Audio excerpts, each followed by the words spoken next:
Hello everyone, welcome back to the Tent of Abraham. I'm Tamir Kreisman from Jerusalem, Israel, and this one is Hope and Longing. But we rise and gain strength. How's everybody doing? Is everybody okay? Crazy out there, right? Don't lose your head. That's why we're here. So we have found yet another obligation during the times of the birth pangs of Mashiach, and that is the hope and longing for the salvation of Israel. It's all about hope. We're going to see, and what does hope fall on? All right, you have to familiarize yourself with this because this is an integral part of the final redemption, out of any redemption anyway. Okay, so we begin with the words of the Ramchal from the Secrets of Redemption. Here we go. And now I will return and tell you what will happen at the end of the matter, at the time of the end. The secret of which our master Moshe Rabbeinu of blessed memory had said in Deuteronomy 4:30, when you are distressed and all these things happen upon you in the end of days, then you will return to the Lord your God and obey him. And King David, being an avid student of the law of Moses, wrote in Psalms 10 verse 1, O Lord, why do you stand from afar? Why do you hide in times of distress? Because Moshe said, this stress will fall on you. And again, not only was David writing it for his time, but he was also writing it for the end times, right? He was Malka Mashiach, the King Messiah. And later, in Psalms 118:5, from the straits I called God, God answered me with a vast expanse. Min hametzar karati ya, anani b'merchav ya. Now, are we in the straits right now? Oh, yes, we are, right? Start calling out. Jeremiah 30 verse 7. Oh, for that day. You go, ho, oi. For that day is great, with none like it. And it is a time of distress for Jacob, through which he shall be saved. Umimeno ivasha. Regardless of how big the distress is, and make no mistake, it's going to be big, we will be saved. Thus saith the Lord. In all aspects, in all cases, due to the troubles that Israel goes through, this hope and longing is born. What would you be hoping and longing for if everything is, peaches and cream? Now, before we continue, it's an important note. We must recognize the times that we are in right now, okay? We're talking about hope and longing, hope and longing. We'll talk about different generations too. Okay, now I'm about to go into this next part with extreme sensitivity because, again, you'll see. Anyway, over the past 2,000 years, whatever hope the Jews had in exile was always attempted to be snuffed out by the nations, from exile to exile, from pogroms to pogroms, from annihilation to annihilation, right? They didn't only try to kill our physical beings, they tried to remove our faith in our God. That's what they tried to do. In a lot of cases, millions, tens of millions over the years were, if not, hundreds, who knows how, many millions have been murdered because of our faith in God, because we are Jews. Did they not have hope? Did God save them? See, this is why I'm saying it's a sensitive subject, but we will discuss this with great care. So, these Jews, obviously they had hope. Hope that God would save them. Of course they had this hope that God would save them. Every moment of every day we have to have this hope. Now, when speaking to my grandparents and what they had to go through in order to survive the death camps, they went to Auschwitz. Again, that's just my mother's parents. For my father's parents, they went to other camps as well. So what they had to do in order to survive, hope is the only thing that kept them alive every moment of every day. I want you to think about this for a moment. Without that hope that you are a Jew, knowing that you are a Jew, and you have a purpose in this world, survival would not be enough. Why would survival not be enough? When people saw their communities being burned, their homes being looted, their friends and family being tortured and murdered and experimented on in front of their eyes, when a person sees all this and experiences all this, and again, most of the survivors were children. My grandfather was 12 years old. So was my grandmother when they went through this. 14? He was like 14 to 16 when he went through this. My grandmother was a 12-year-old girl. You know what kind of damage this does to people? So they go through all this, and the question is, what's the point of even surviving? The two of them happen to lose all of their family members. All of them, except for my grandfather's father. We'll discuss that possibly another time, maybe this time. I don't know. What am I living for? What am I surviving for? My entire world has gone up in smoke. Everything is done. For what? Why do I need this life right now? Everything I know is dead. Everyone I know is dead. And this is the state of the world currently? This is the state of the world. Then why do I want to live in this world?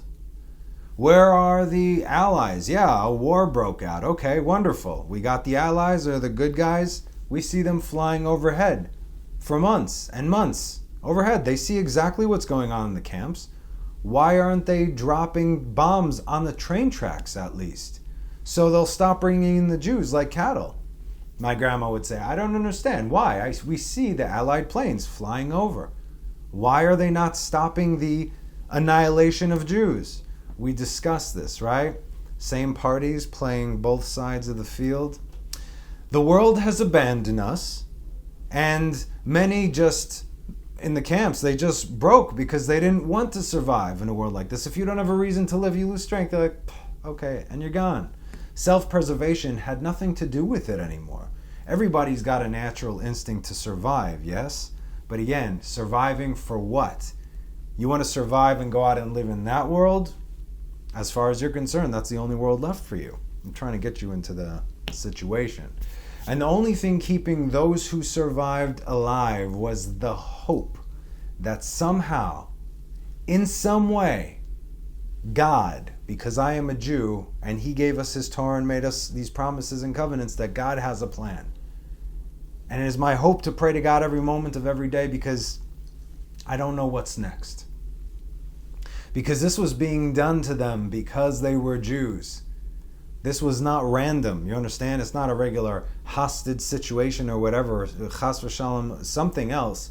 This was very specifically because you are God's people, this is now happening to you. Therefore there is hope, you understand? This for a reason.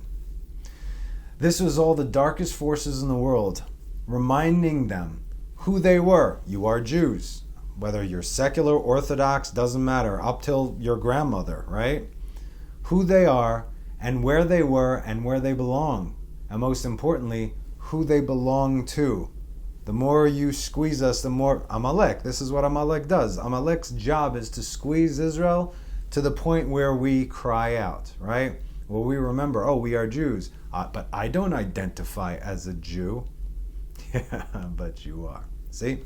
Okay, so when they were finally liberated from Auschwitz, my grandmother said, I remember she said, she raised her hands to the sky and yelled out to God, where is He? Where's Mashiach? Gotta come, right? Where is Mashiach after everything that I've been through? But Mashiach didn't come. I can't even begin to imagine, and none of us can. Let's not even try and kid ourselves.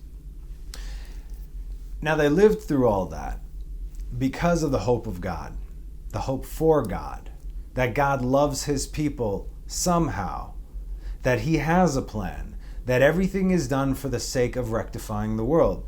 Now, don't get me wrong, not all of the survivors left with a good relationship with God, okay? People who lost everything, they lost everything. Some, it strengthened their faith. Others, if this is my God and He did this to us, so we are His people, either there is no God or I want nothing to do with Him. But then again, you can never judge a person who has been through this, ever. They just went through a hell. They are now considered angels, as we've discussed this plenty of times before. And still they came to Israel to fight and to build this land. As much as they denied God, they never really denied God. They were just very angry with Him. So again, this is not an option to hope. This is not a recommendation. This is a command from God. Every day now, Now especially, I'm talking to you now here today, in the month of Elul, going all the way to Shmini Atzeret. We say Psalms 27 twice a day, and for good reason. Read it, Psalms 27. And how does it end? Hope for the Lord. Be strong, and He will give your heart courage, and hope for the Lord. That is a command. You see, there is a time for hoping and a time for longing. But when it comes to Mashiach, what does it say? Does it say we have to hope for Mashiach? No. Do we long for Mashiach? No. Nowhere does it say that we must hope or long for Mashiach. I'll explain the difference. You only hope and long for God. As for Mashiach, there is one command in this regard, aside from believing, obviously, that He will come. And this is within the 13 principles of faith. Ani ma'amin be'emunah shlema. I believe in complete faith. Believing, right? Beviat HaMashiach ani ma'amin. Again, I say, in the coming of Messiah, I believe. Ve'af al pi she'itma'amea. And even though He will tarry, im kol zeh, with all this, achakelo, I will wait for Him.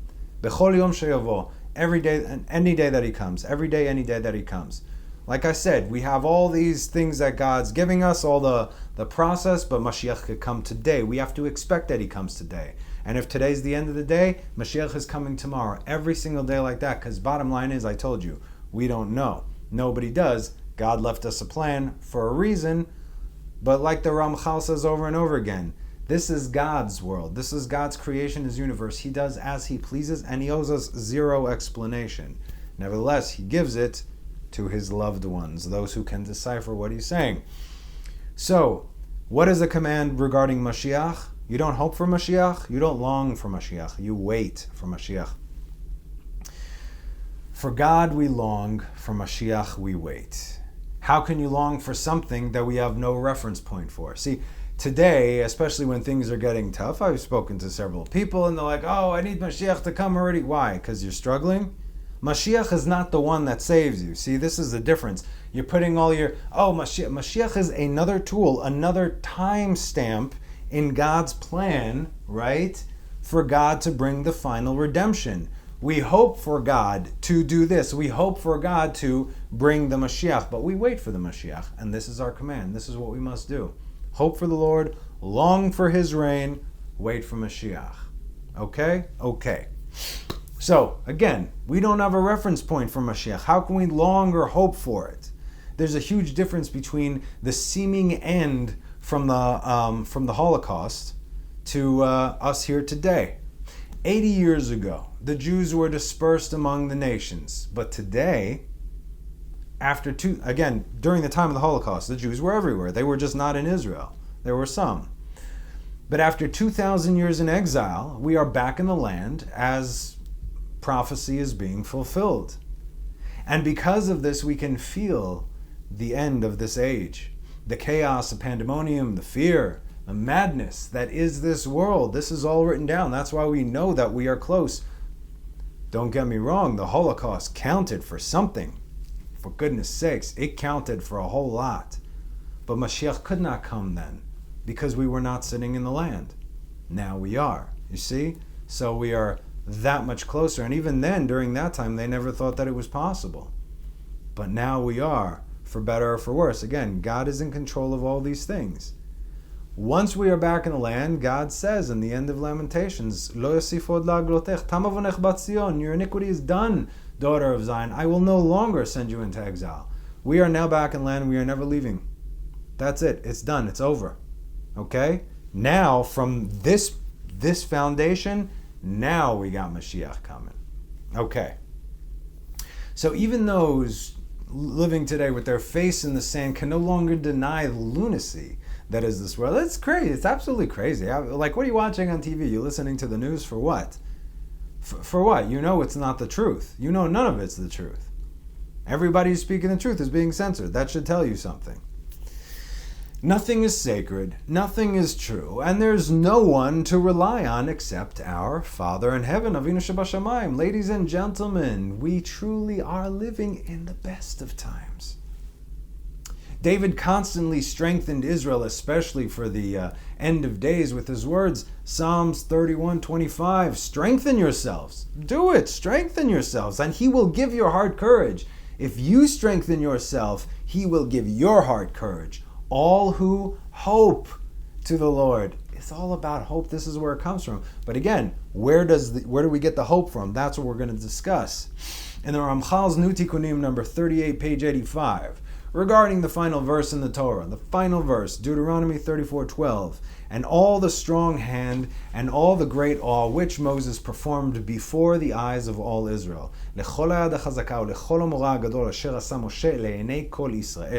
For all the strong hand.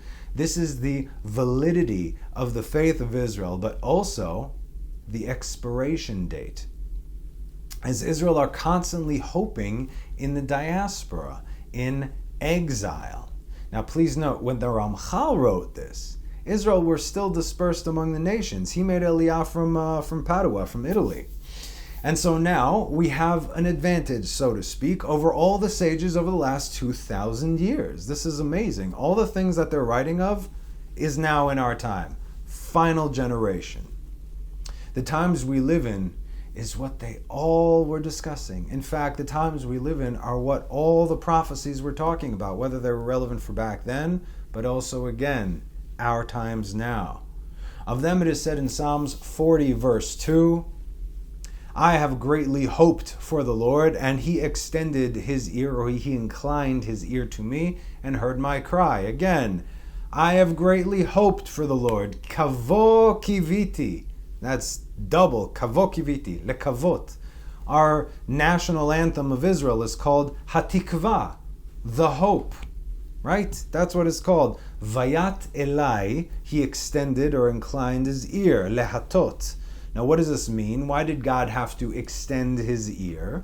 Because I was far off in exile. Because I was far off. God's obviously never far off. God's always next to us, but it's how far we are from him. See? Don't think of this in regular, basic people terms.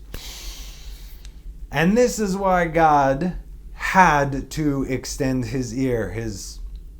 No ears, yes. I got to explain this still. I hope not. And this is why Daniel said these very words in Daniel 9:18. O Lord, incline your ear and hearken.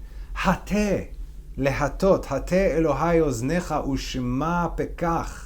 Pekacha it's written. Upkacha einecha ro'eh shomemtenu va'ir asher nikra shimcha alea. See our desolation in the city upon which your name is called. Look at Jerusalem. We are here in Babylon. Look at Jerusalem. Because not for our righteousness do we cast our supplications upon you, but for your great mercies. This has nothing to do with us. And because God has extended his ear, he will hear my cry, even in the galut, even in the diaspora. But during the Geulah, the redemption, God is close and does not need to extend or incline his ear. And so anyone who is expecting or anticipating mitzapeh for God in the diaspora, God causes the distance to shorten between our cry and his ear. So no matter where you are in the world, hope for the Lord. That distance will shrink. He illuminates the Shekhinah in the darkness, and therefore one must hope and anticipate for the redemption every day. And this is also the secret of the verse, hope for the Lord, be strong, and he will give your heart courage and hope for the Lord. That anyone who does hope for the Lord brings about the supernal light to draw near to him. This is something supernatural that's happening. Oh, it's supernatural. It's completely natural in God's world. Get in God's world. Hope for the Lord. All of a sudden, that distance shrinks. And through that, he is strengthened and draws near to holiness. You will see your life will change. You just have to implement these.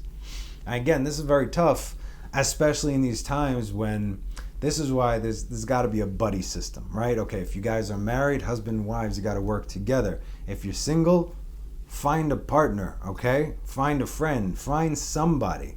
I'll connect you with people. I'll do whatever I can. But it's very important to strengthen each other, because when you are in a funk, often you don't, me too, we don't know that we are in a funk. Luckily, Anarina smacks me upside the head every now and then Not really. But you know what I'm saying? She's like, okay, all right, enough. I can't do this for the both of us. Get out. I'm like, oh, wow. Sorry. I didn't know where I was until someone said, hey, where are you? It's very important to check up on one another.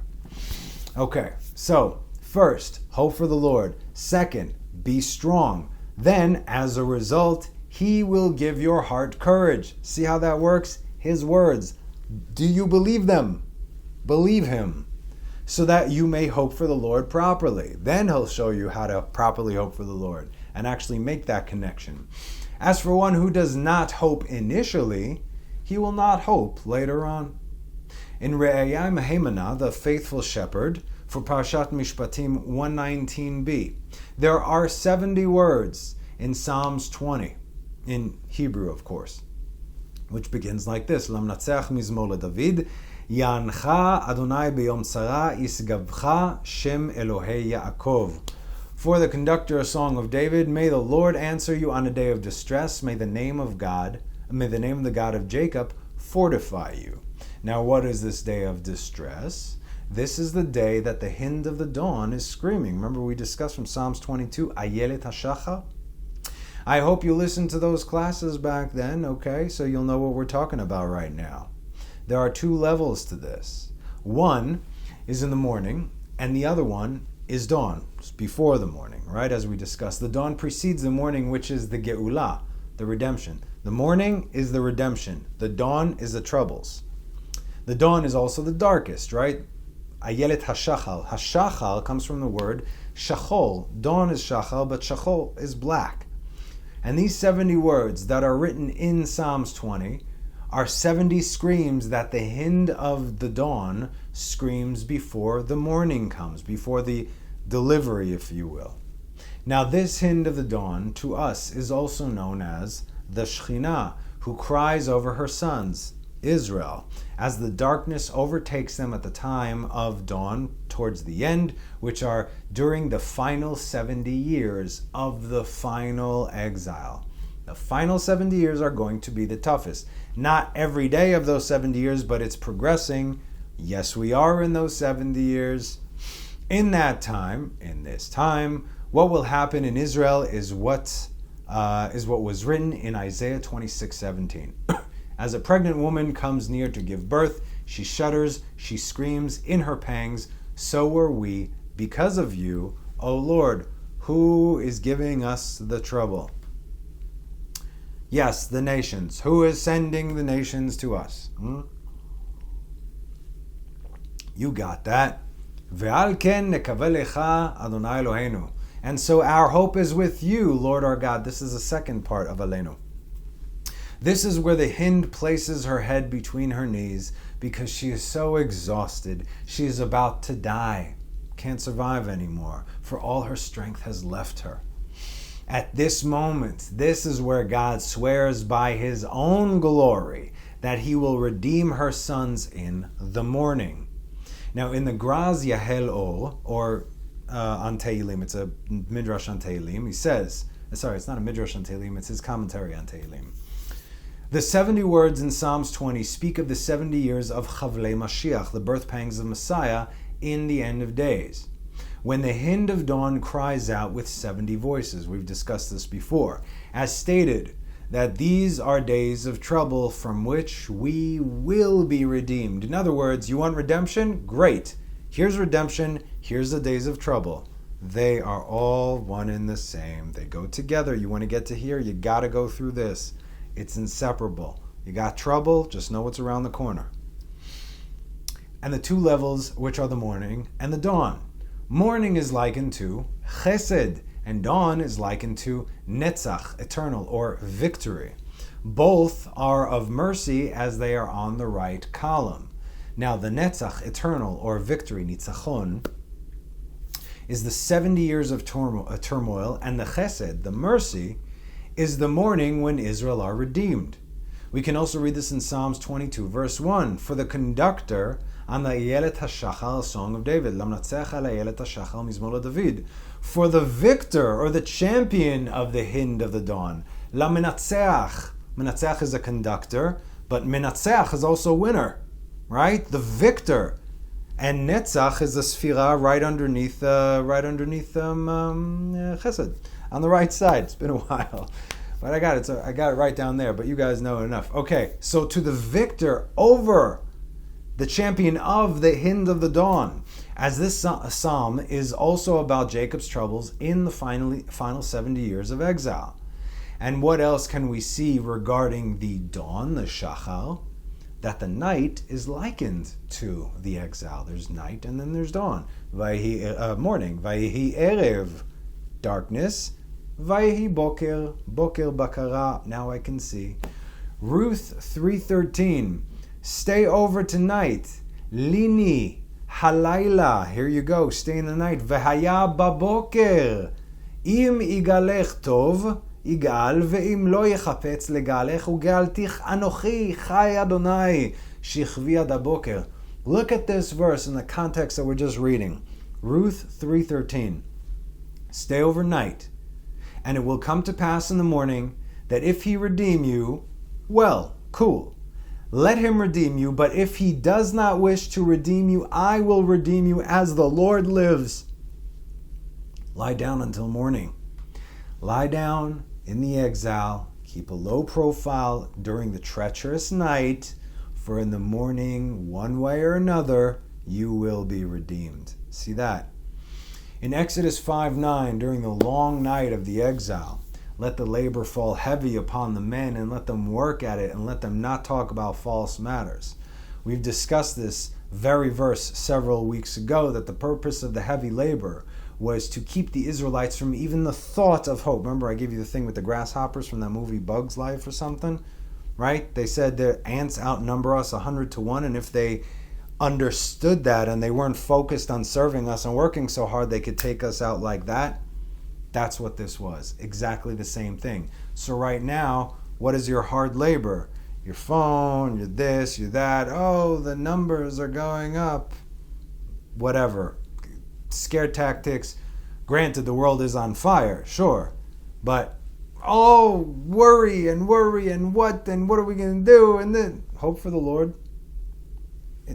It's simple. It's a hope for the Lord. I'm here to simplify it for you. You see, one way or another, morning is going to come.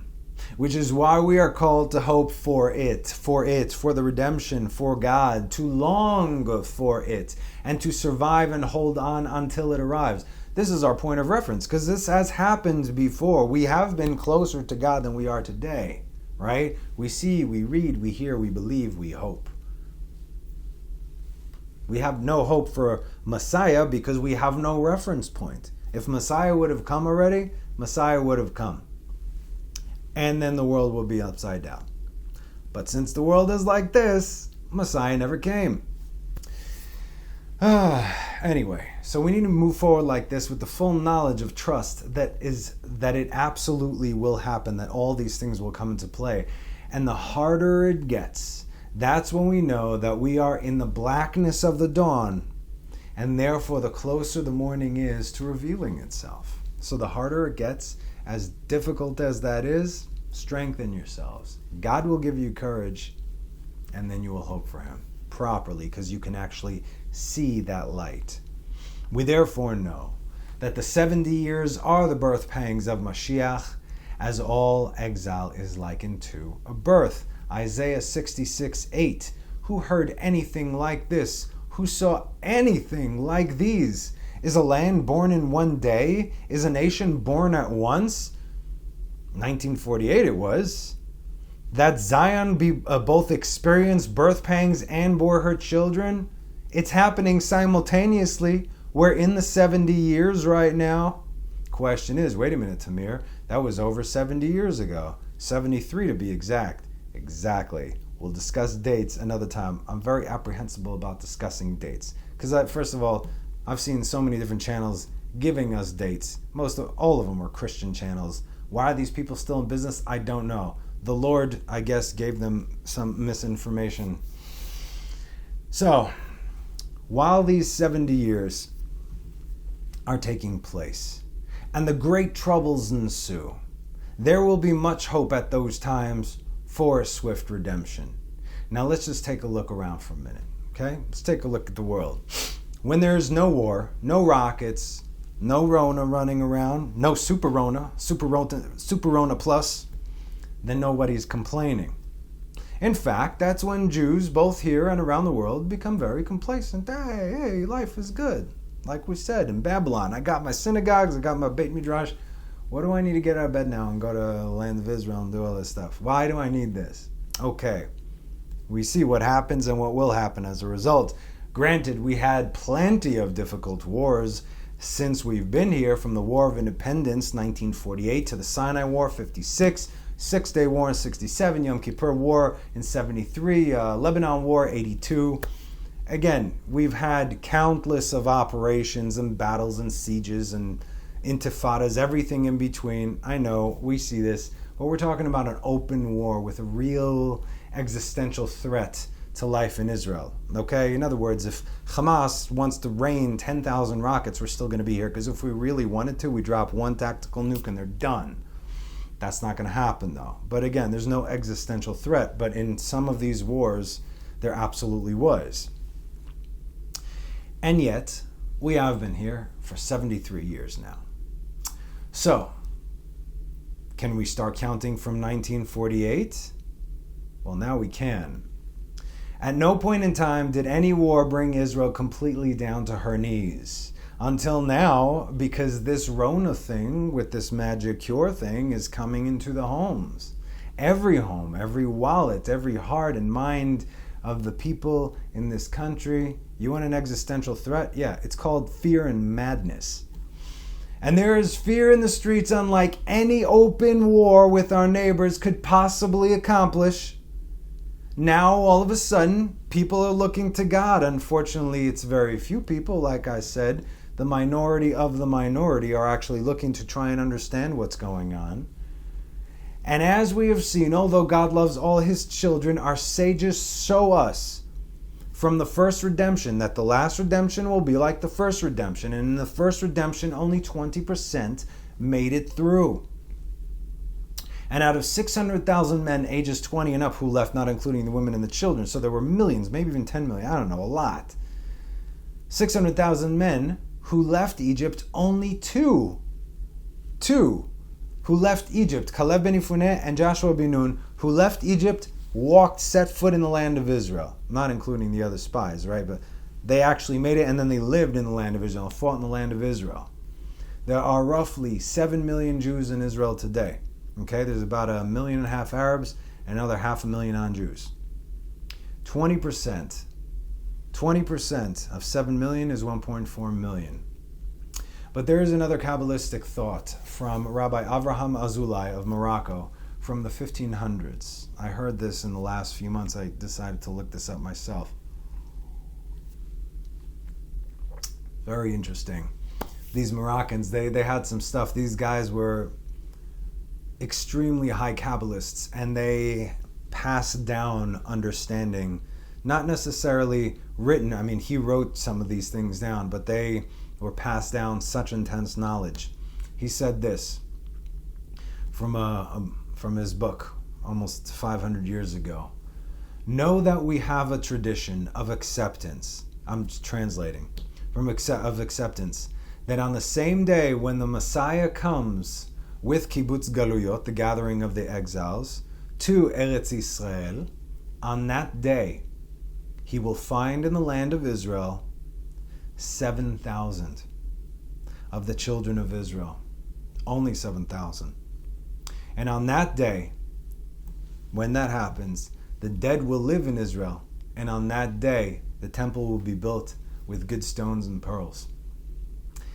7,000 is 1% of 7 million. We're dealing with mighty small numbers here right now.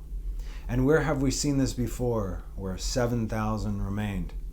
1 Kings 19:18, when God spoke to Elijah. Remember, Elijah said to God, there's no one left, it's just me, everybody else is gone. God's like, no, son. And I will leave over in Israel 7,000, God said. And all the knees who remained, all the knees that did not kneel to Baal, and every mouth that did not kiss him. Remember, everything in the Torah is cyclical. What was is what will be. A lot of people are talking about the magic cure, that this is basically Baal. Why is it Baal? Because give me the thing, and I'm just going to continue with my life. We'll discuss this soon. Anyway, we'll continue now. These are just some ideas of potential numbers given by some of our Kabbalistic sages, and other prophecy, of course. So let's continue. In Aleinu l'shabach, the Aleinu prayer, this is the prayer that we say 3 times a day, and it is the conclusion of every single prayer that we pray, right? It signs and seals it. We pray the Shema, the Amidah, and then Aleinu l'shabach, like in Shacharit and Alavit and whatever. Anyway, so it goes like this. Aleinu l'shabach l'Adon HaKol letet gedula l'yotzei b'shit. We must praise the Master of all and render greatness to the Creator of the universe, who did not make us like the nations of the lands and did not place us like the families of the earth, who did not make our lot like theirs or our destiny like all of them. For they bow down to nothingness and emptiness and pray to a God that will not save. Now, in the older Ashkenazi Siddurs, this verse was actually taken out. Why? Because Jews were in Christian land and were obviously talking about, Christianity. And then no one's getting saved over there. So if the Christians actually saw this in there, so they would, they burn the whole community. So they would remove that verse. But in the Sephardi, they didn't have the Christian threat. They were actually living somewhat okay with the Muslims. Because believe it or not, as terrible as the Muslims are and have been to the Jews, their religion is not considered idolatry because they believe in one God. It's a monotheistic religion, whereas Christianity, he's God and there's God and that's God and it's all there. Okay, anyway, that's why you can't even set foot in a church, but you can actually go into a mosque. But again, Islam today is very, very different. What do you think they got up in the mosque in Al-Aqsa? They got a whole arsenal underneath, and they know this already. Anyway, we're getting off topic. Sorry. But we bow down low in grateful acknowledgement before the King of all, the King of kings, the Holy One, blessed be He. For He spreads out the heavens and establishes the earth, and His majestic abode is in the sky above, and His mighty dwelling place in lofty heights. He is our God, there is none else. You hear that? He is truly our King, none is like Him. As it is written in His Torah, know this day and reflect on it, because the Eternal is our God, in the sky above and in the earth below, there is none else. Deuteronomy 4:39. And then it has the second part, right? Al ken nekaveh. The first part is Aleinu, the second part is Al ken nekaveh. Listen how it starts. Al ken nekaveh lecha Adonai Eloheinu. Eternal our God, we therefore hope soon to see your majestic glory, to remove idols from the earth, so that the false gods will be destroyed, to perfect the world under the Almighty's kingdom, so that all will come on your name, all will call on your name, to turn all the wicked of the earth towards you. What did we say last week? God doesn't want anybody to be destroyed. He wants everybody to do tshuva, Jew or Gentile alike, it doesn't matter. Turn to God, but abolish idolatry. To turn all the wicked of the earth towards you, so that all the inhabitants of the world will realize and know. Yakiru ve'yed'u, ladat, know, knowledge. That is the closest thing. That to you every knee must bow down, every tongue swear allegiance. Eternal our God, before you they will bow down and fall and honor your glorious name. And they will all accept the yoke of your kingdom, that you might rule over them soon and forever. For the kingdom is yours, and to the ends of eternity you will rule in glory. So this second part that we just read in Hebrew has 70 words, as well as to secretly signify this time. And then of course it concludes, meaning what I just read now in English, but in Hebrew it's exactly 70 words. So it concludes with the following verses, which we all know: "Kakatuv b'toratecha, Adonai melech le'olam va'ed," as is written in your Torah, the Eternal will rule forever. Exodus 15:18.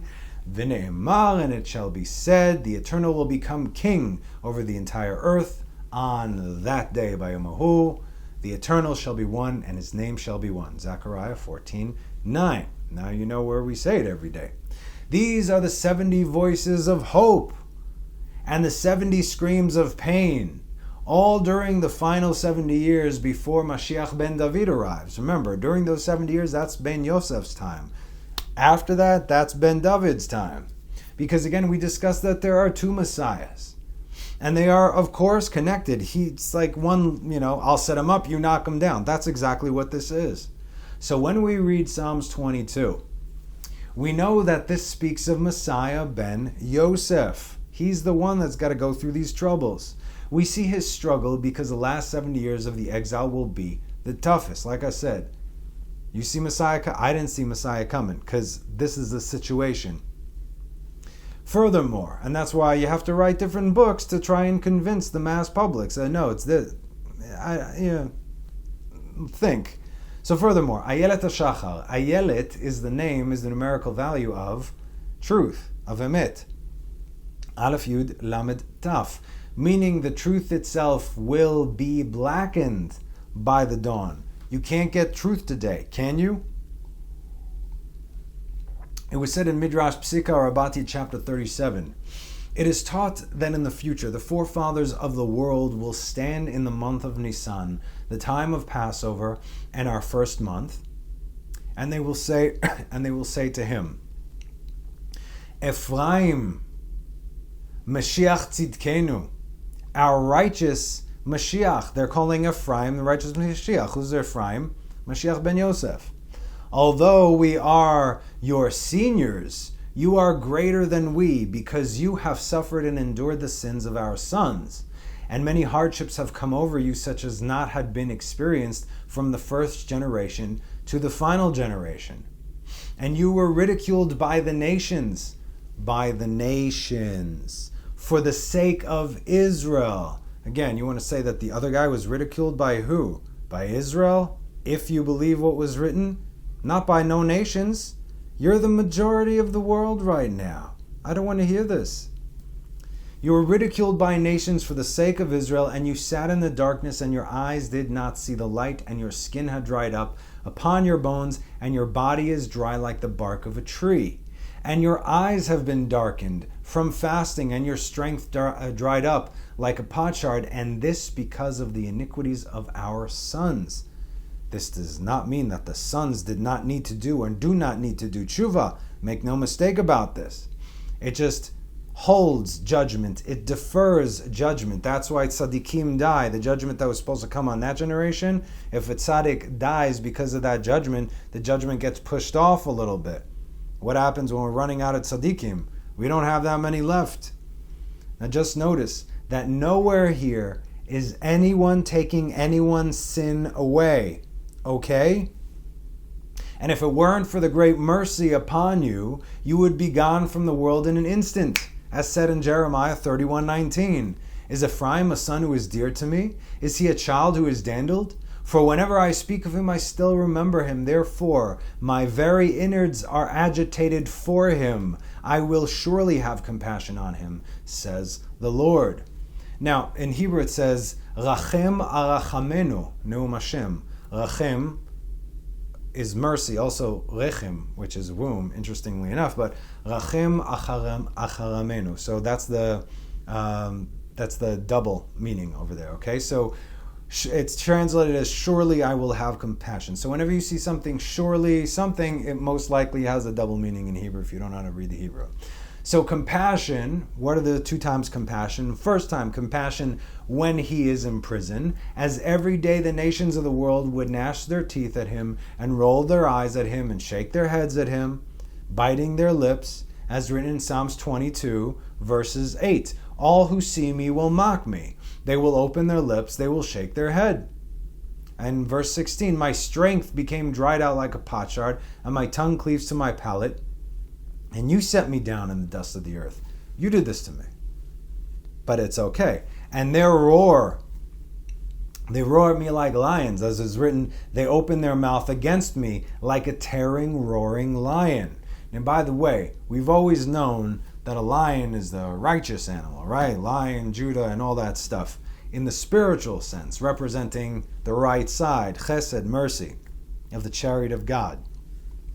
Just like the ox of Yosef is on the left, the eagle is on top, and the face of the man, which is Jacob, is on the bottom. So what we see here is a negative line, because he's saying a line in a negative sense. We see a negative line, because as we have learned, every positive must, by default, through creation, have its negative counterpart, otherwise it cannot exist. Just as there are positive sfilot, there are also the negative sfilot. We're talking about the bottom 7, actually the bottom 6 to be exact. Now I say 6 because the top 3, you know what? Whatever. Okay, it's been a while, but here. These are the top 3. Keter, Chochmah, Binah. No one can touch this. This is above everything. So here are the bottom 6. This is the right side. This is where the line is. And what we discussed earlier, we have Chesed and we have Netzach. Okay? Now, why these and not this? Just like there's a positive, there's also a negative. The Malchut, the kingdom, this has no light of its own. As we discussed, this receives light from all the others, but it can reflect it back. This Malchut is entirely up to us. Good or bad, that's up to us. And that's why this is where we dwell. Okay? We got that? Cool.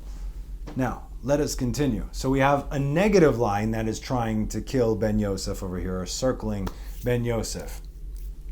I'll give you an example in this very psalm. Verse 17, for instance. For dogs have surrounded me, a band of evildoers has encompassed me like a lion, my hands and feet. Right? So, who are the dogs? These are the nation. Is one dog stronger than a lion? Because now he's the lion. You see? They're the lion encircling him, but now I'm the lion.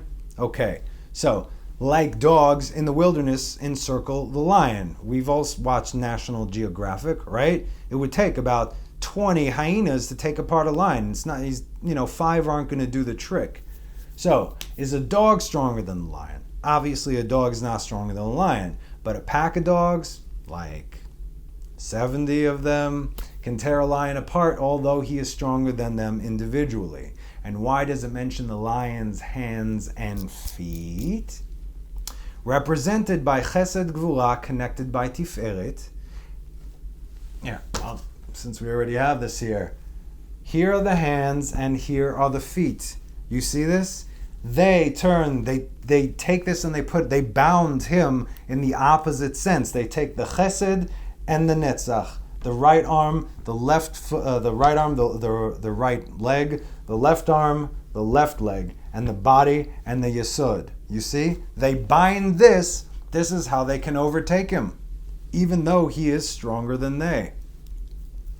So, this is what is going to happen within those 70 years of turmoil leading up to the coming of Messiah ben David. Messiah ben Yosef goes through this up until that point. 70 years done, Messiah ben David comes. So all this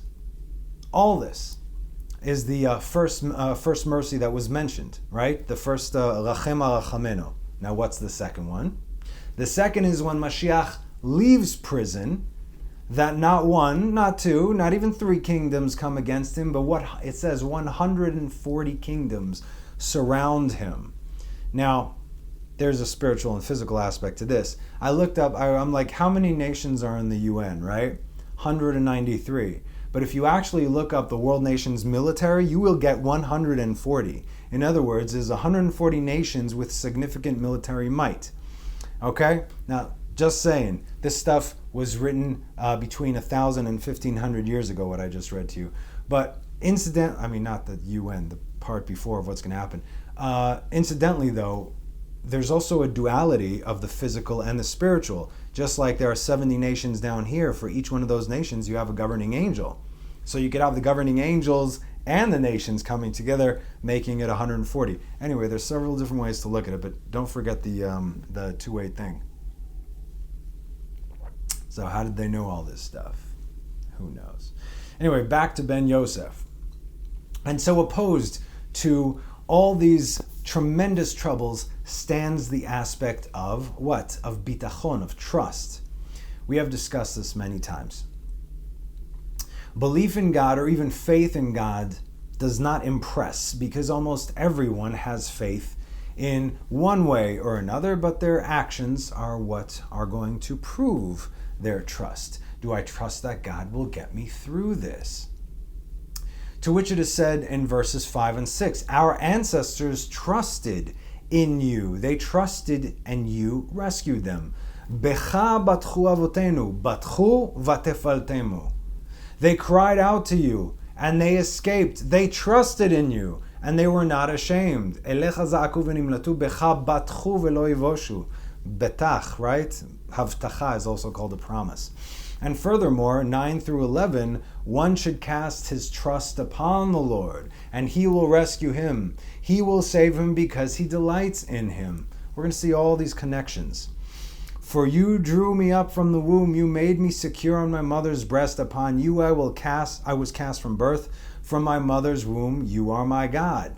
Now this psalm is very powerful, and it's also very timely. We learn that Esther, Queen Esther, said this very specific Psalm 22. We learned this from Masechet Megillah 15b, as well as from Midrash Tehillim. And the time of her prayer was between the time of Pkidah, that as we learned, began in the days of Cyrus, and the Zechirah in the days of Ezra. Remember what happened in between? Just because the 70 years was up, Daniel calculated that, then all of a sudden Cyrus is like, yeah, you guys should go back, but you do on your own. He was supposed to do more, but he did not. From that time, it took a very long time until the temple was built. We had to go through the Purim story. They had to be almost annihilated in order for this to take place, right? So, during those times, Israel was on the brink of extinction. And we also know that Esther was a messianic figure as she put herself in harm's way for the sake of Israel. She was a redeemer. Now, we can read this verse in Lamentations 5:3, and Eicha Rabbah says the following: we have become orphans and fatherless. This is what it says in Lamentations 5:3. Now in Rabbah it says, Rabbi Brachia said, in the name of Rabbi Levi, the Holy One, blessed be he, said to Israel, you weep and say before me that you have become orphans and fatherless? Wait. By your lives, so will your Redeemer that I raise among you in Media, right, in Madai, in Media, Persia, will not have a father nor a mother. That was written in Esther 2:7. He brought up Hadassah, that is Esther, his uncle's daughter, for she had neither father nor mother. Don't start with me with no father, no mother. Here, I'll bring you up a redeemer that also doesn't have father or mother. I'm not impressed. Just so you understand the position that she was in, especially in order to connect herself with this psalm. This was her. This is why she said, my God, why have you left me? Eli, Eli, lama zavtani? Because they feared that the Pkidah was canceled because it was delayed so much. But we learned that once it begins, it can never happen. It might be extended a little bit or a lot a bit, but it can't cancel. The process has begun. It's just a matter of how long it is or how much time we actually have left, or if God is going to shorten the time and hasten the redemption. So this is why she said, why have you left me? We're all about to die. What's going on? You started the Pkidah, but she didn't know that it wasn't canceled. Once the process kicks in, it has to happen. And furthermore, Esther brought forth the same verse, verse 5. Our ancestors trusted in you. They trusted and you rescued them. So she's saying, hey, I trust you now, and that's why I'm moving forward. What did he do? He rescued her and all of Israel. As it is written in Exodus 14:30, on that day the Lord saved Israel from the hand of the Egyptians and hand of Egypt. And Israel saw Egypt dead on the seashore. Remember we read that? Because they actually saw the governing angel of Egypt dead, which was why they were a little bit bewildered, as if the splitting of the sea was not enough. And this is the hope of Israel, that although they are not worthy of being redeemed, because we're not, never really were, in any case, God remembers his covenant with the forefathers and brings a redeemer to their children's children in love for his namesake. Leman shemo be'ava. Melech Ozel Moshiach Magen, Baruch Atah Adonai Magen Avraham. We say this in the Shmoneh Esrei every day. And as we have discussed, the salvation by the seashore was the aspect of the end of the birth, right? The Pkidah started already when Moses was coming, and then the troubles ensued. And the last 7 days from the time that they walked out of Egypt on an Erev Pesach, that night, that's when the Zechira kicked in. And then they were 7 days in the Zechira of what's happening. Nothing bad happened to them. They were being protected, guided, covered. But then the final scream happened in the end. The Egyptians are coming. Go. It's over. Once they cross it, that baby's born. Welcome, Israel. See that? Anyway, so this is the process. Okay. So all of this ties back to the 70 verses in Aleinu L'Shabach, corresponding to the 70 years of the tribulation. Now the Ramchal makes it, he gives us some seder, pun intended, an order to this, all the verses over here, in Ma'amal Chochmah. What we believe and what we are declaring with our lips, that He is the Lord, and He was the first and only, and that He is the only thing in existence that had not been created. And we find that He Himself is Elohim, and He is worthy of our subjugation, He and no one else. And He is alone the truth, and there is nothing false about Him, for He is our God, and there is no other. Emet Malkeinu, He is the King of truth, ve'efes zulato, and He has no equal. These verses give us all the knowledge points from the root of the Creator. This is mamash from the prayer, so he's giving it to us in words that we can actually expound upon. He is the very reason for existence itself, and even before existence, which cannot be attained. What happened before existence? What happened in existence? We don't know that, let alone what's beyond our imagination, which even that God gives us. Beyond your understanding does He rule over all of creation, who were created because of Him, because you cannot put a limit on His limitlessness, nor can you remove His control from His own creation. How many times have I heard in those places that Satan is a rogue agent? Come on. And all this is included, as it is written in His Torah. Know this day and reflect on it, because the eternal is our God in the sky above and in the earth below. Are you disagreeing with the 5 books of Moses from the Word of God? I don't know. That's on you. There is none else. Deuteronomy 4:39. He is the very reason for existence. He is the only authority over His creation. And it is an absolute impossibility for there to be another governing force other than Him. Now that we have established His position, we know that this very position is tied directly to the covenant with Abraham, Isaac, and Jacob. Do we have a better idea of how powerful, maybe a little bit more, how powerful God is? Great. Now here's His word and His covenant with Abraham, Isaac, and Jacob. Okay, so let's not think that that can ever be broken. And all His goodness will be given to their descendants, and He will remove all those who attempt to separate His goodwill from coming upon us. Whoa, don't want to be you. And so we must derive from this that just as God is omniscient and is in control of every aspect of His own creation, so too must His covenant with the forefathers and His promises towards Israel stand without question. You see, now that we know this, because we can read it over and over just in the 5 books of Moses alone, we have a point of reference. And this is why we hope, because we actually have something to hope for. For which we say, Eternal our God, we therefore hope soon to see your majestic glory. The hope comes from the promise as written in Jeremiah 14, 8-9. O hope of Israel, His Savior at time of trouble. Mikveh, right? But it's also the immersion pool. Mikveh Israel Moshio be'et tzara. The hope of Israel. He is our hope and He's our Savior in time of trouble.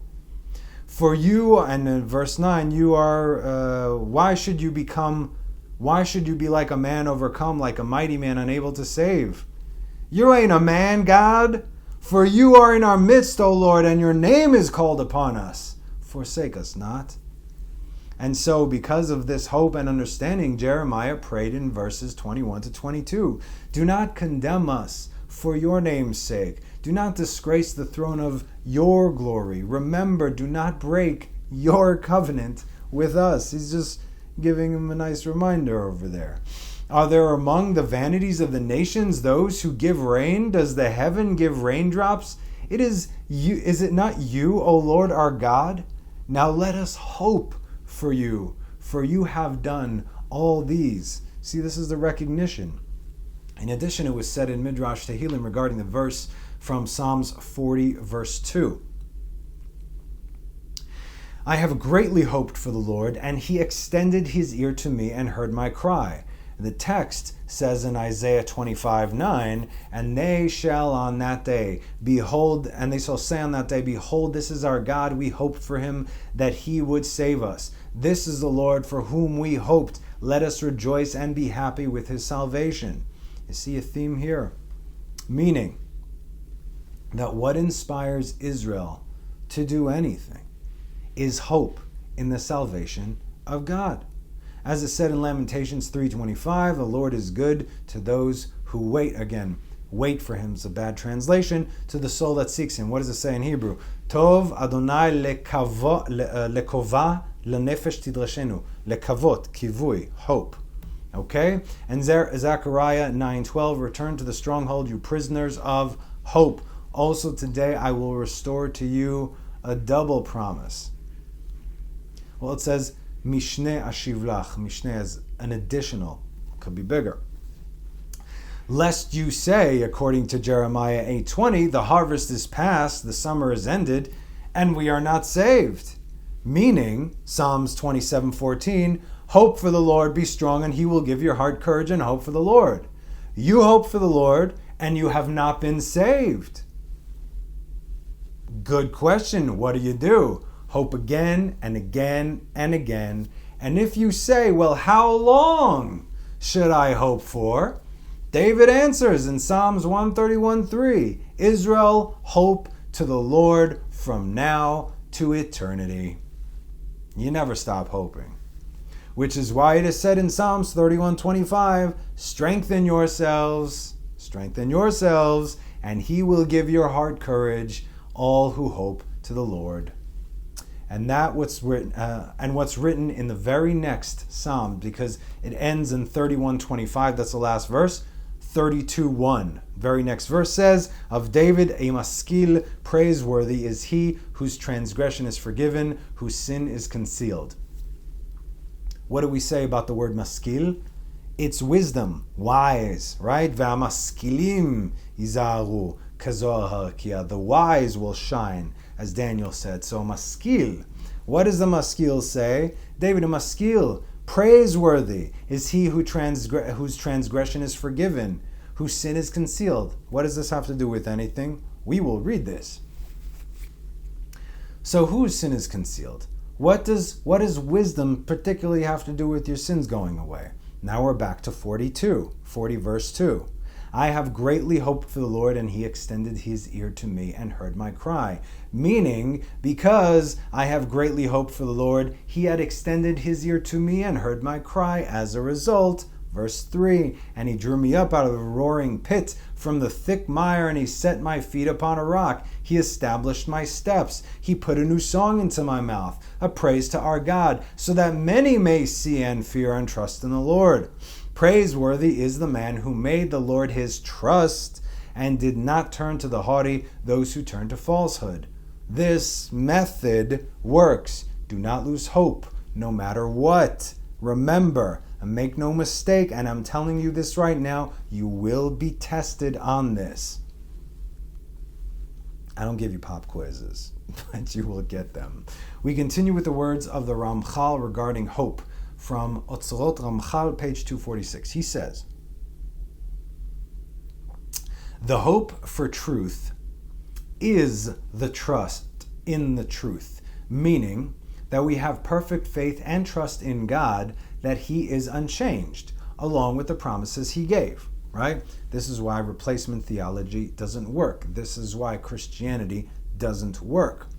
Whereas all other promises and trust in our own hands, case in point, are false. People must realize the difference. This is why you see people today trusting in their own hands.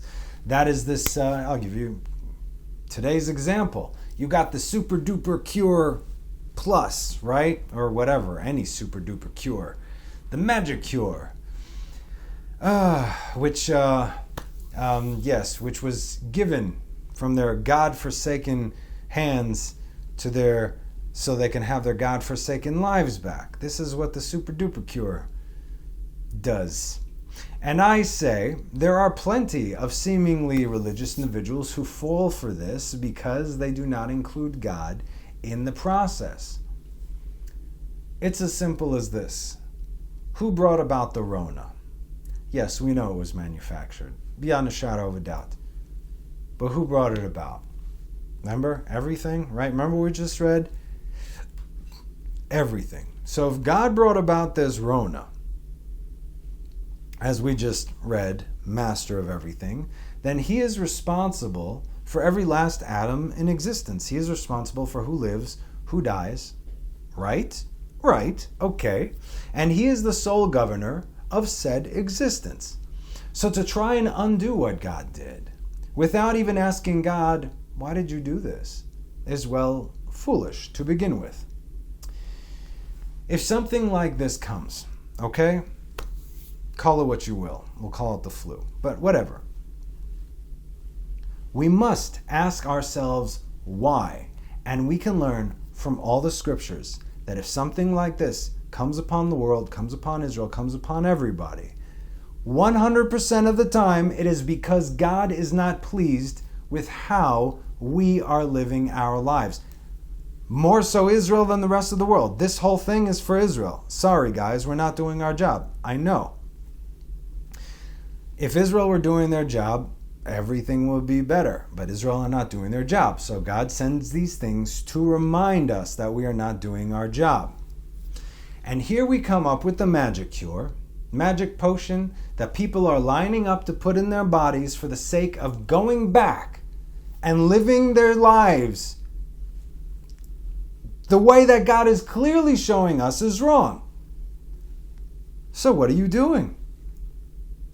Now, where's your my body, my choice chanting? Or is that only relevant for murdering children? You know, I don't know. No religious people are picking up on this?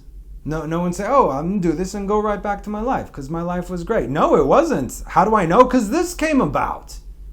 Oh, no, but God gave us the magic cure.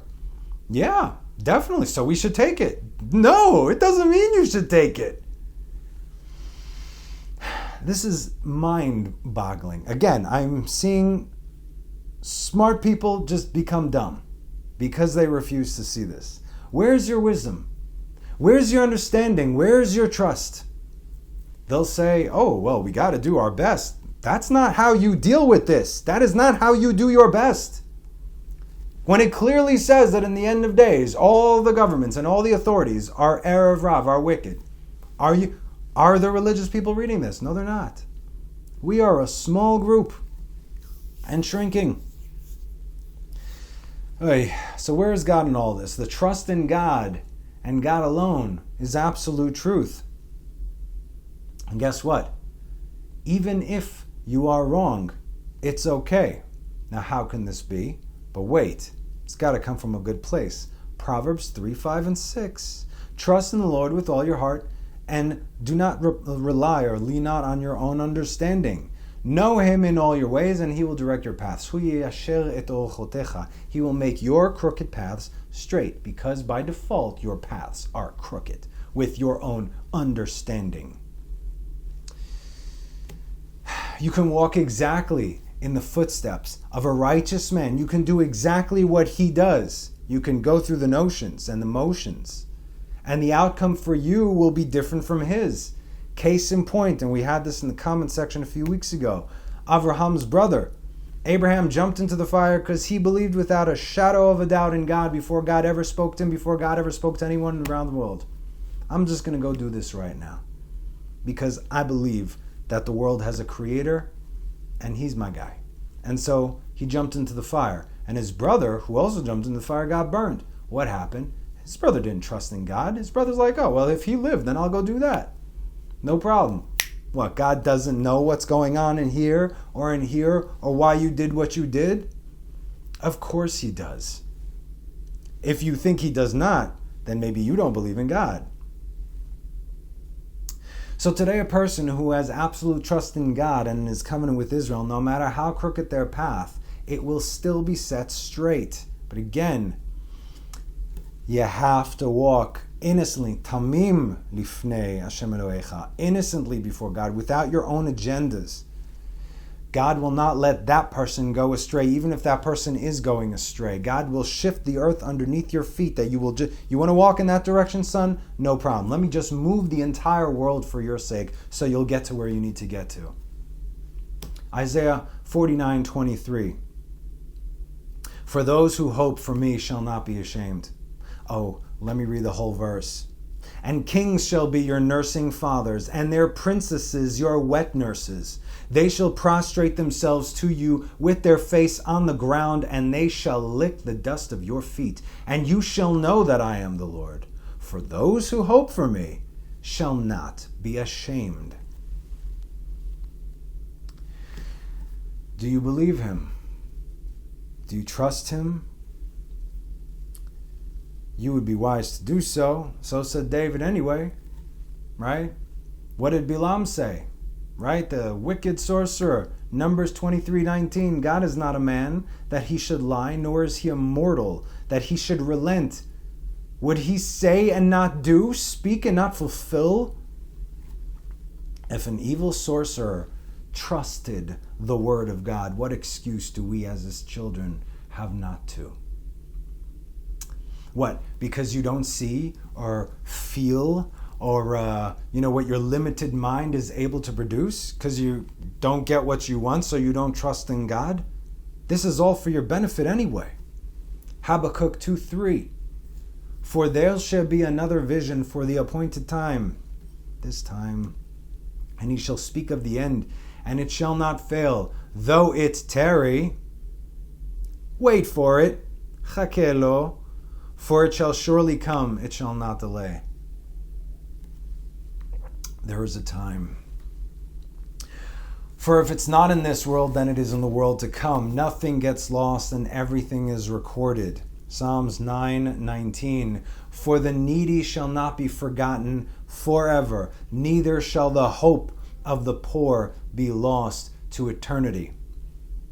Now in Hebrew it's written, Ki lo lanetzach yishakach evyon tikvat aniyim, but it's written, ani is a poor, aniyim, the poor. It's written anavim. What is anavim? Humble. The written text says humble, and not how we read aniyim, although it could be read both ways, but it's written humble. If you are humble, you hold nothing for yourself, hence trust in the Lord with all your heart. So said the literal son of David. Or as Jacob said on his deathbed, Genesis 49:18, for your salvation I hope, O Lord. What is there to hope for? What is there to hope for the Lord's salvation on one's deathbed? He knew he was going to die. Right then, within hours or minutes, as he was blessing his sons. But still, he's saying, Lishuatcha kiviti Adonai, I'm still hoping for you. What? In this world and in the world to come. Our whatever years here, fleeting, nothing compared to what's to come. Trust Jacob that he knew exactly what he was saying. And this was Jacob, who was Tiferet. Remember, don't make me pick up my board again. He was the shining star in the middle of the Sfirot, the splendor of God, the face beneath the throne, the name by which we are called, the father of but one nation, God's nation, Israel.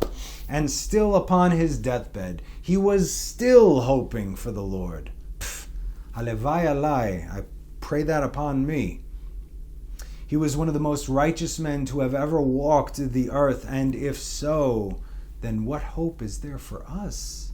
If Jacob had to hope for God, then we're not like Jacob. We are not righteous. We do not have his kind of deeds under our belt. We have not wrestled with the angel of death. We have not defeated Lavan. We have not bore the 12 tribes. We barely know what we're doing in this world. And this man is one of the 4 pillars of existence. But because of God's word, we have an opportunity, listen now, to be on equal grounds with this man whose name we carry, which was given to him by the Master of the universe himself for all of eternity. And what did God say? And you shall know that I am the Lord, for those who hope from me shall not be ashamed. You hear? Are you waiting for God? Then you're in good company. If you said yes, of course. Are you hoping for God? You don't have to be a Jacob or a Moses. You can't be. It's impossible. But we don't have to be. You don't even have to be a righteous man or a woman. This is what I'm trying to tell you. You can have very few good deeds. But that's not the point now, is it? Because in the end, this is what's going to separate everyone. You can have all the good deeds and mitzvot in the world by doing all these things, working like a robot. But if you never look to God, if you never hope for him, understand what you're reading, and understand that this is actual reality, that it's not far off in the distance, and this is a nice way to live my life. It's moral, it's ethical, it's structural. Sure, if you live a Jewish lifestyle, just like our kosher laws are the healthiest, again, if we abide by them, are the healthiest eating habits in the world. So the Torah, that's the way to live for true fulfillment in all aspects of this world. But if you go through this without truly believing that, then you are disconnected. Then you have no hope. So if you don't look to God, and if you don't hope for him, if you don't long for his reign and wait for Mashiach, you will not last. Job 5:16. So it was hope for the poor, and libel shut its mouth. Who are the poor? Today, we are the poor. In this generation, when it comes to the knowledge of Torah and understanding, when it comes to mitzvot and the true ability to fulfill them, we are the lowest generation to have ever lived. And it's not that I'm ranking on this generation. It's what it says in the books. The final generation will be the lowest level since creation. We've already learned this time and time again. Yes, I know there are people learning Torah. That's wonderful. There are people making aliyah. There are people converting. There are people doing tshuva. That's wonderful. And yet still all the books say, despite all that, but it also says that if you do one small mitzvah today, it's as if one of the great sages of 2,000 years ago did an incredible mitzvah. Because of the thick darkness, because of the blackness right now, it's hard to see. It's hard to do anything because of all the distractions. And look, as if our world wasn't bad enough. Now, you turn on the TV, you open up the internet, everything's on fire, I know, I have friends who don't have internet, they don't have TV, they don't even have a smartphone. They have those old school flip phones and These people they're carefree. Dude, did you hear what he said? And I'm like, no, who's that? What? I don't know. The guy goes to the mikveh every day out in the country. He's happy. He's playing with goats. He's like, I love God. He goes out, he says Tehillim by himself in the forest. Yeah. But that's his job. I got a different job. Nevertheless, look, without all that, God put me exactly where he put me. And I'm going to do what I need to do. And that's it. He's got it all. This is what he's telling me. I'm like, amen. I need some of that. So do we all. So, the poor, that's us, right? So even the poor have hope. No deeds. Hard to do anything. Barely do mitzvot. Don't know what we're doing. We're lost. We stumble. We fall. We're filled with fear. And yet, if you have hope, let's just continue reading the few verses to see what's in store, okay? For the poor. Behold, fortunate is the man whom God reproves. So do not despise the chastening of the Almighty. Things are going to come. Don't despise it. It's for your own good. Take your medicine. For he brings pain. and binds it. He wounds, and his hand heals for your good. In 6 troubles he will save you, and in other words, you're gonna go through troubles, and he will save you through those troubles that he puts you through. And in the 7th, no harm will touch you. Meaning, some harm might come to you, but you won't be destroyed. In famine, he redeemed you from death. In other words, you're going to be hungry, but you're not going to die. See? Doesn't say you'll be sated. Said you'll be hungry. Maybe he'll provide other food for you. Heavenly food. See what I'm saying? And in war, from the power of the sword's not going to come near you. You shall be hidden from the scourging tongue, and you shall not fear plunder when it comes. Now, it's interesting. Beshot, shot is a whip. Lashon, tongue. Techabe, you will be hidden from. Velo tira, mishod ki yavo. Now, the word shod is robbery. Shin vav daled. This is spelt without the vav, which is shed. Shed is demon. And this tongue, I believe, is the tongue of the serpent. Meaning, this is the tongue of the serpent and plunder, the shod. So in other words, he's going to save you from the tongue of the serpent and from the fear of the demon or demons when they come. You shall mock plunder. Lashod, you shall mock. What's a plunder? The shed, you shall mock the demon and hoarding. And you shall not fear the beasts of the land, because believe me, you ain't seen beasts yet, but they were created the same day that man was, and they're not happy because they were here first and we screwed it all up. You can't see them yet, but you will. Anyone who does not have enough merit but waits on the Lord has hope, because anyone who holds on to this hope, God will save. Okay?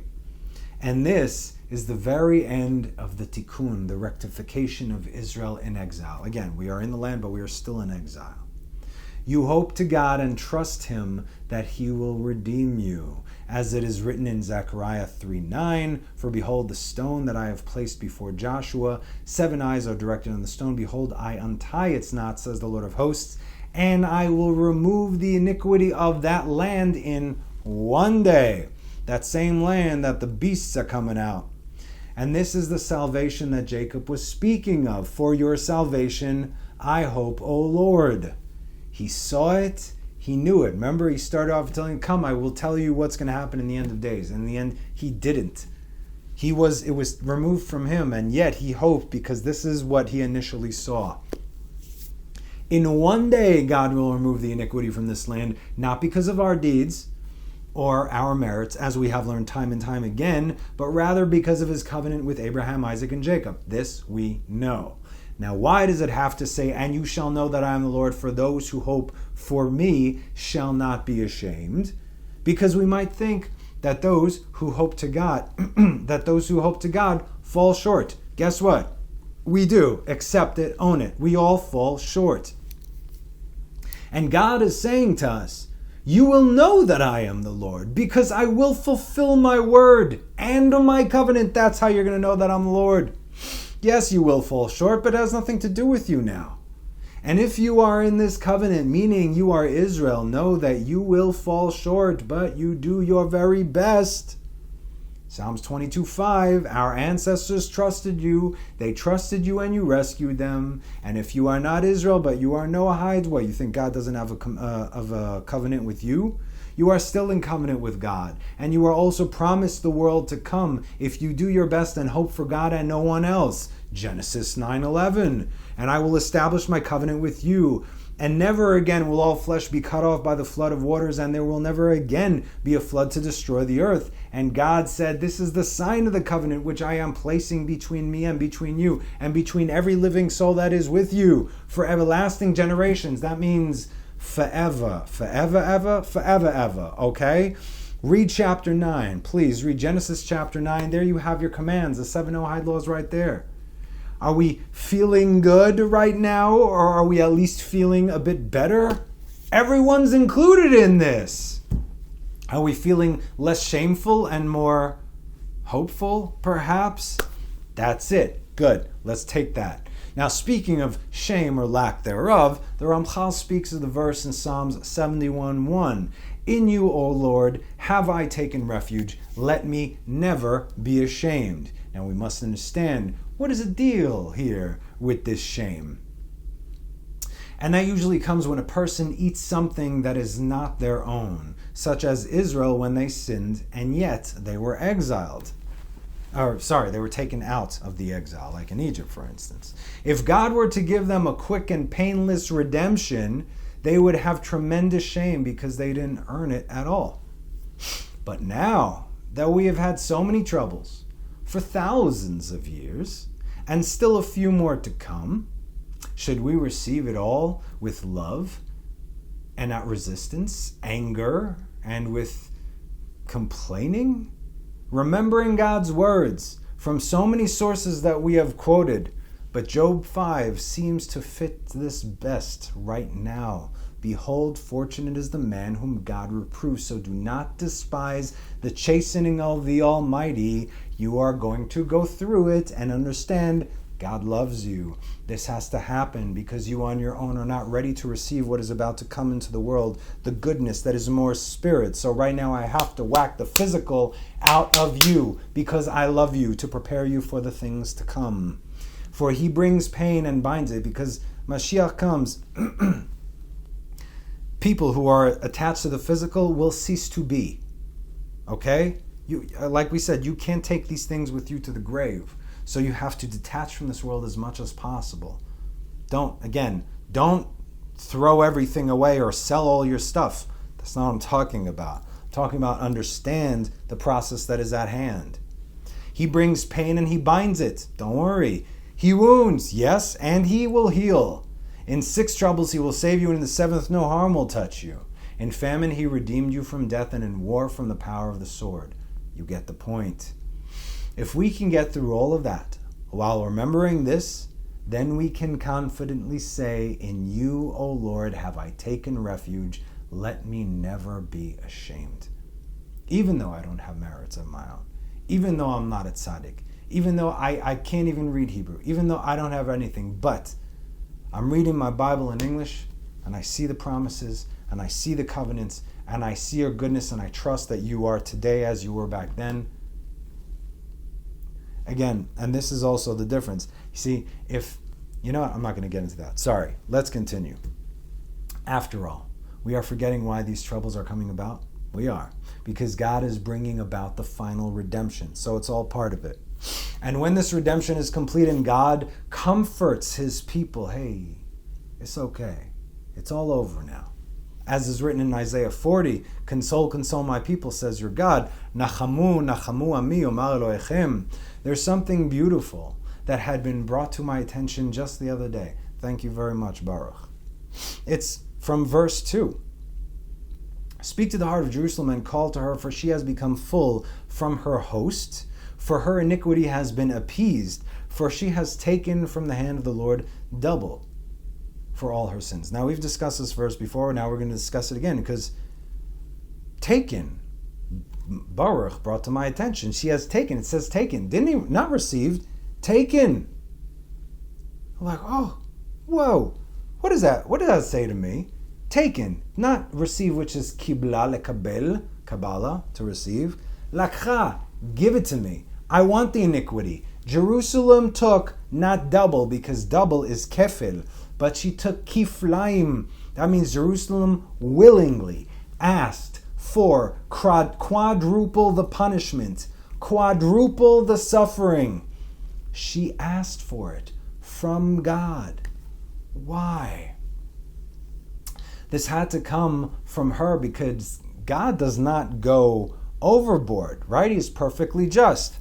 It's tit for tat. Midah keneged midah. You did this, here's your punishment. You did that punishment. Why would God punish his own people, Jerusalem? 4 times what Jerusalem deserved? Why? Makes 0 sense. And now we understand, because taken. She has taken from God. How could this be? Or rather, who could this be for? The final generation, who would have no merit on their own. That's us, kids. But who would receive the tail end of the suffering that we willingly took from God for the sake of a merciful redemption. Like I said, when, if you're reading he'll take your iniquity away and all this stuff, iniquity doesn't just disappear. It's got to go somewhere. And therefore God extended it over the generations. So if I took a lot back then, it's going to last because I know that the generations are going to fall and fall and fall. As we read, every generation falls another madrega, another step until the final generation splat on the bottom of the barrel. There's nowhere lower to go. They knew this. So all that iniquity that we suffered is going to just about cover this. This is why, my own understanding. Anyway, merciful redemption. In you, O Lord, have I taken refuge. Let me never be ashamed. This is a reminder to God. Not that he needs it, of course, but even more so, it is a reminder to us. Now, do you believe this? Do you trust in this? If you take refuge in God, meaning that you are under the wings of the Shekhinah, then no shame can possibly fall upon you by default. So, where are you standing? And I say again, do you trust this? Okay, maybe I will mention it because it's important to mention. So again, I'm going to mention it. If you are Israel, and I say Israel, now here's what the bottom line is Israel today. Israel are Jews. Straight up. You can have the neshama of Israel, but if you do not make that switch, if you do not properly convert, and I mean properly, you do not fall in the category of Israel. That's it. End of story. You are either in or you are not. So if you are not and you consider yourself Israel, it's like you're putting yourself in with the judgments, but you have nothing to protect you. You see? But if you understand that you are a supporter of Israel, which is just fine, we'll be hanging out in the same place in Gan Eden, all right?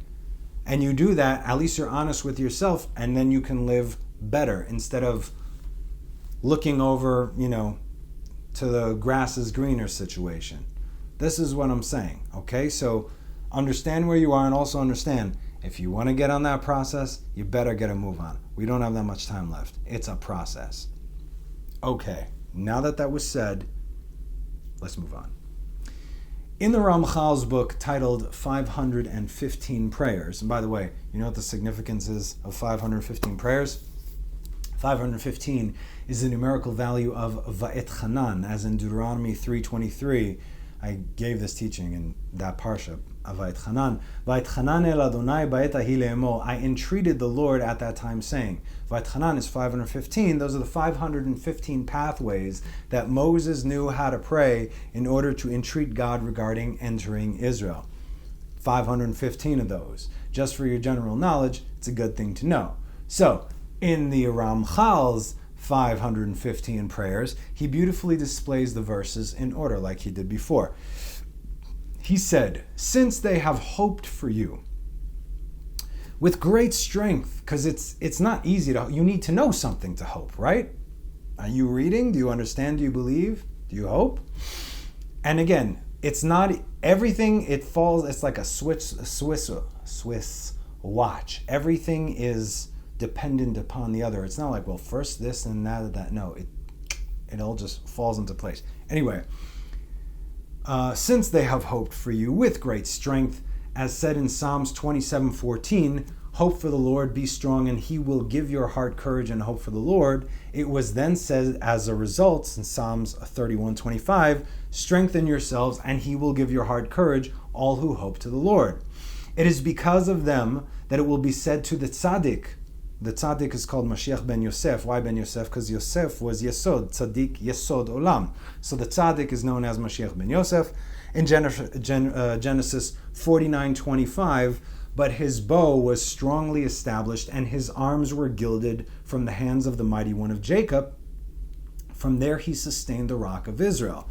Now, Hebrew says, Vateshev be'etan kashto, his bow is keshet. And immediately, Genesis 9:16, Vehaita hakeshet be'anan, and the rainbow is keshet be'anan. his bow and the rainbow. So it's bow and bow. It's the same lingo in Hebrew. Rainbow should be a cloud, and with it to remember the everlasting covenant between God and between every living creature among all flesh, which is on the earth. We read this. All-encompassing. To which God tells us, Leviticus 26:42, and I will remember my covenant with Jacob, and also my covenant with Isaac, and also my covenant with Abraham. I will remember, and I will remember the land. To which we, Israel, Jacob, reply back in Genesis 49:18, for your salvation I hope, O Lord. We are an inseparable part of this system that is the word and will and the covenant of God. Furthermore, in the Ramchal's 138 openings of wisdom, opening number 42, he said, the end of the tikkun, meaning the completion, when it's all done, it will be in the future. Evil will only revert to good in time to come. Even evil will turn to good. Everything's going to be turned around, except for those that really are just going to cease to exist. Evil will only revert to good in time to come at the end of the governmental cycle. By then, all sinners will have received heavy punishment, and Israel will have been strengthened in their faith. What is going to hold us in the end of days? It's faith. It's emunah. Faith that even the lengthy exile and his great bitterness are a call for unity of God to be revealed through all the long and bitter and painful exile. Don't lose your faith. Accordingly, it will be at the end of the rule of the residue, that's the shmutz, when these things come about, that the purification of the vessels will come to an end. We are the vessels. For this is what subdues evil and finally turns it back to good, as in, evil was once good. And this is through Israel's great faith despite the long exile. We conclude with the words of the Lord to Gideon in the book of Judges, in chapter 6. In Yalkut Shimoni, Rabbi Yehuda Bar Shalom said, the night of Passover was the same night that Gideon said in Judges 6:13, and Gideon said to him, please my Lord, when the angel comes and speaks to him, that was Erev Pesach. 6:13, please my Lord, if the Lord be with us, why then has all this befallen us? And where are all his wonders which our forefathers told us, saying, did not the Lord bring us up from Egypt? But now the Lord has forsaken us, and he has delivered us into the hand of Midian. Where are all the wonders of God that we heard of, which you did to our ancestors? When you destroyed Egypt and took them out with joy, what's going on right now? We are struggling right now. Where is this? It's Erev Pesach. Where? But since Gideon learned how to advocate for Israel, God said that he will favor him, as written in 6:14. And the Lord turned toward him. Oh, now you got my attention, son. And said, Go with this your strength, and save Israel from the hand of Midian. Have I not sent you? I sent you. That's enough. Now go. Don't worry about it. I got this. You spoke well of my people, or on behalf of my people, and on behalf of the promises and the covenant.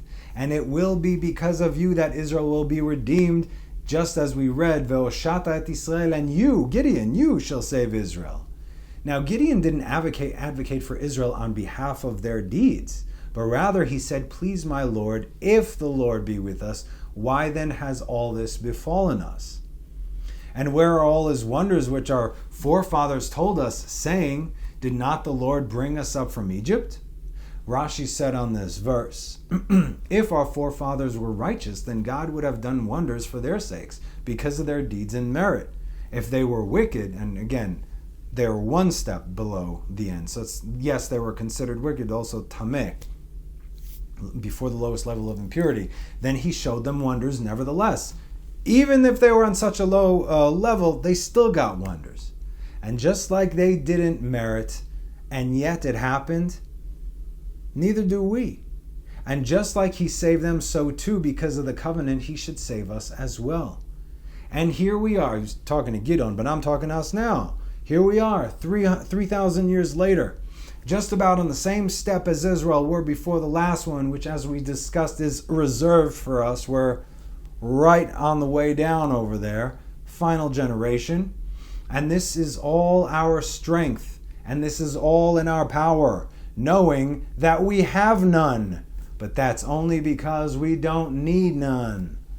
As our God told the man who was familiar with his covenant, Gidon, with us, which he willingly and all-knowingly bound himself to, V'hoshata et Israel, lech bekochacha hazeh, go with your strength and save Israel. If we know the covenant, we have hope that God, who is not a man that he should lie, will absolutely stand by his word. He always has, and undoubtedly, he always will. Believe it. And speaking of belief, next week's class is about faith. Now, homework. I know it was a long class. It was long for me too, okay? Listen to it again. It's important. Choose 10 verses out of the dozens that we discussed. 10 verses of hope. Write them down on a piece of paper and read them out loud every single day. If you believe in God, then know that his word does not return void. And if you know this, that hope, then hope on the Lord, and then good things are going to come. This will get you through tough times and will straighten your paths even if you don't know that they're crooked. So, as always, my fellow warriors, my brothers and sisters in arms, you have the power to recognize God's power. Now, go with your strength and save Israel, because you can. So you all have a great week now. Thanks for joining me. Have a Shabbat Shalom. We got a great treat for you coming up very, very soon. Bye.